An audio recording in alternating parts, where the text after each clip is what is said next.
নমস্কার বন্ধুরা, আজ নিয়ে এসেছি সম্পূর্ণ নিরামিষ পেঁয়াজ রসুন ছাড়া অসাধারণ স্বাদের পনিরের একটি নিরামিষ রেসিপি, যেটা বানানো একদমই সহজ। সামান্য কিছু ঘরোয়া মশলায় এটা বানিয়ে নিতে পারবেন। আর এটা এতটাই টেস্টি হয়, বাচ্চা থেকে বড় সকলেই কিন্তু আঙুল চেটে খাবে। তো চলুন তাহলে দেখে নেওয়া যাক। প্রথমেই আমি কিছুটা আলু সেদ্ধ করে নেব। তো আলুটা সেদ্ধ হতে থাক, ততক্ষণে এখানে যে পনিরটা নিয়েছি সে পনিরটা আমি কেটে নেব। তো আমি কিন্তু পনিরটা ছোট ছোট করেই কাটছি, তবে আপনারা কিন্তু আপনাদের পছন্দ মতো পনিরটা কেটে নেবেন। তো দেখুন, পনিরটা কিন্তু এই রকম ছোট ছোট টুকরো করে কেটে নিলাম। তো এটা পাশে রেখে দিয়ে যে আলুটা আমি সেদ্ধ করে নিয়েছি সেই আলুটার খোসাটা ছাড়িয়ে নেব। তো এখানে কিন্তু আমি আমার পছন্দ মতো আলুটা নিয়েছি, তবে আপনারা কিন্তু আপনাদের পছন্দ মতো আলুটা নিয়ে নেবেন। তো এভাবে আমি সবগুলো আলুর খোসা ছাড়িয়ে তারপর আলুটা আমি কেটে নেব। যেহেতু পনিরটা আমি ছোট ছোট করে কেটেছি, তাই আলুটাও কিন্তু ছোট ছোট টুকরো করে কেটে নেব। তো সবগুলো আলুই আমি কেটে নিলাম। এবার এটা পাশে রেখে দিয়ে চলে যাব মূল রান্নায়। তো প্রথমেই কড়াই গরম করে নিয়ে দিয়ে দিলাম 1 চামচ গোটা জিরে, সঙ্গে দিয়ে দিলাম কয়েকটা এলাচ আর দারচিনি। এবার এই মশলাগুলোকে শুকনো খোলায় একটু ভেজে নেব, তবে খেয়াল রাখবেন মশলাটা যাতে পুড়ে না যায়। তো মশলাটা ভেজে তুলে নেওয়ার পর ওই গরম কড়াইয়ের মধ্যে আবারও দিয়ে দিলাম 1 চামচ গোটা ধনে, সঙ্গে দিয়ে দিলাম কাঁচা পাকা লঙ্কার সাথে সঙ্গে আমি দুটো শুকনো লঙ্কাও দিয়েছি। এবার এইগুলোকে খুব ভালো করে ভেজে তুলে নিলাম। অপরদিকে দেখুন, যে পনিরটা আমি কেটে রেখেছিলাম তার থেকে 3 টুকরো পনির আমি তুলে রাখব। তো এই 3 টুকরো পনির আমি তুলে আলাদাভাবে রেখে দেব। এবার এর মধ্যে দিয়ে দিচ্ছি পরিমাণ মতো লবণ, আর দিয়ে দিচ্ছি সামান্য একটু হলুদ গুঁড়ো। এই লবণ আর হলুদ গুঁড়োটা দিয়ে খুব ভালো করে পনিরের গায়ে মেখে নেব। তো খুব ভালোভাবে মেখে নিয়ে তারপর এটা রেস্টে রেখে দেব 10 থেকে 15 মিনিটের জন্য।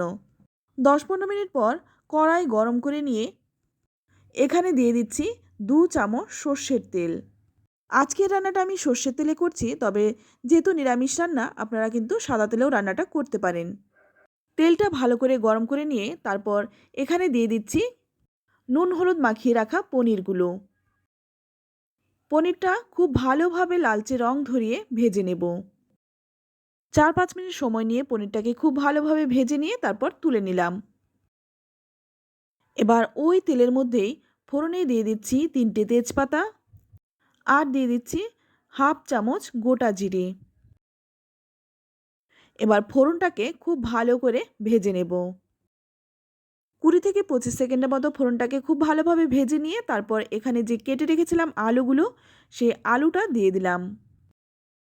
আলুটা দিয়ে কিন্তু প্রথমে আমি কোনো রকম নুন হলুদ না দিয়ে খুব ভালো করে ভেজে নেব। তো আলুটা ভাজতে ভাজতে অপরদিকে যেই লঙ্কা আর গোটা ধনেটা আমি ভেজে রেখেছিলাম সেটা একটু বেটে নেব। সামান্য একটু জল দিয়ে খুব ভালো করে একদম মিহি করে বেটে নেব। তো একটু বেটে নেওয়ার পর দেখুন এখানে আমি দিয়ে দিচ্ছি সামান্য একটু আদা। এবার এই আদাটা দিয়েও খুব ভালো করে একই সঙ্গে বেটে নেব। তো এটা বেটে নিলাম। এবার অপরদিকে দেখুন, যে পনিরটা আমি আলাদাভাবে তুলে রেখেছিলাম সেটা একটু হাত দিয়ে ভেঙে নিচ্ছি। তো বন্ধুরা, যে কোনো নিরামিষ দিনে পনিরের এই রেসিপিটি বানিয়ে নিতে পারেন। এটা থাকলে কিন্তু অন্য কোনো কিছুরই প্রয়োজন হয় না, শুধু এই দিয়েই খাওয়া হয়ে যাবে আপনার পুরো ভাত। তো পনিরটা আমি ভালো করে ভেঙে নেওয়ার পর যে আলুটা আমি ভেজে নিচ্ছিলাম তার মধ্যে দিয়ে দিলাম। এই পনিরটা দিয়ে আবারও কিন্তু কিছুক্ষণ আলুটার সাথে ভাজবো। 2 মিনিটের মতো একটু ভেজে নিয়ে তারপর এখানে দিয়ে দিচ্ছি স্বাদ মতো লবণ, আর দিয়ে দিচ্ছি পরিমাণ মতো হলুদ গুঁড়ো।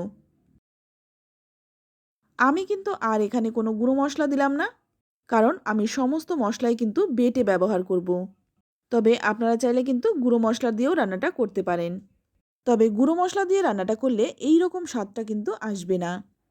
তো দেখুন, যে লঙ্কাটা আমি বেটে রেখেছিলাম সেই লঙ্কাটা আমি তুলে নিচ্ছি। তারপর এই আলু ভাজার মধ্যে দিয়ে দিচ্ছি। তো লঙ্কাটা দিয়ে ভালো করে একটু নেড়েচেড়ে মিশিয়ে নেব। এটা যাতে ভালো করে মেশানো যায় তার জন্য সামান্য একটু জল দিয়ে দিচ্ছি। জলটা দিয়ে খুব ভালো করে নেড়েচেড়ে আবার কষিয়ে নিতে হবে। তো 5-6 মিনিট ভালো করে নেড়েচেড়ে কষিয়ে নেওয়ার পর দেখুন এইরকম শুকনো শুকনো হয়ে যাবে। আর মশলাটা কিন্তু খুব ভালোভাবে কষানো হয়ে যাবে। এবার আমি এর মধ্যে দিয়ে দিচ্ছি গরম জল। তো এখানে যেহেতু আমি শুধুমাত্র আলু দিয়ে রান্নাটা করছি, তাই এই ঝোলটা কিন্তু ঠান্ডা হওয়ার পর অনেকটাই শুকনো হয়ে যাবে।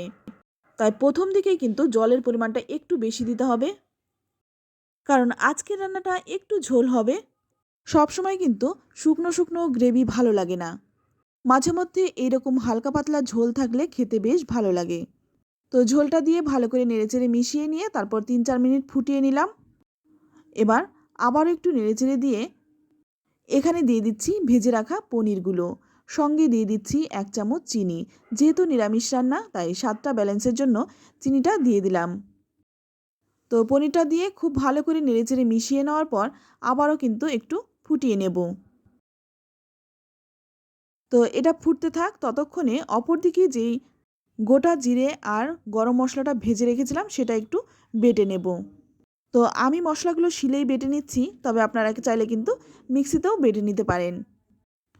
তো দেখুন খুব ভালোভাবে একদম মিহি করে বেটে নিলাম। আমরা সকলেই কিন্তু সুবিধার জন্য বেশিরভাগ গুঁড়ো মশলা দিয়েই রান্নাটা করি, তবে বাটা মশলার স্বাদ কিন্তু সবথেকে বেশি হয়। এটা কিন্তু আমি বলছি না, আপনারা সকলেই জানেন।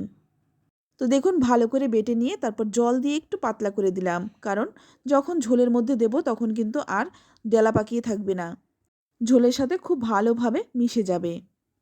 তো এবার আমি বেটে রাখা সেই মশলাটা দিয়ে দিচ্ছি। তো সবটুকু মশলাই দিয়ে দিলাম। এবার এই মশলাটা দিয়ে আবারও কিন্তু 2-3 মিনিট ভালো করে ফুটিয়ে নেব।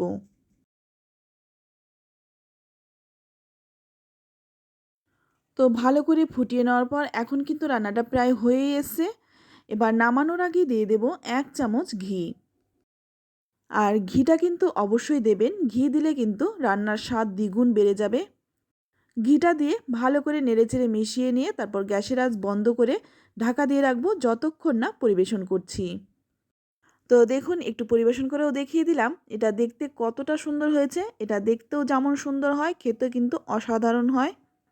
তো রেসিপিটি কেমন লাগলো অবশ্যই কমেন্টে জানাবেন। ভালো লাগলে লাইক, কমেন্ট, শেয়ার করবেন। আর আপনি যদি আমার চ্যানেলে নতুন হয়ে থাকেন চ্যানেলটা সাবস্ক্রাইব করে নেওয়ার অনুরোধ রইল। আজ এই পর্যন্তই। সকলেই ভালো থাকবেন, সুস্থ থাকবেন। ধন্যবাদ।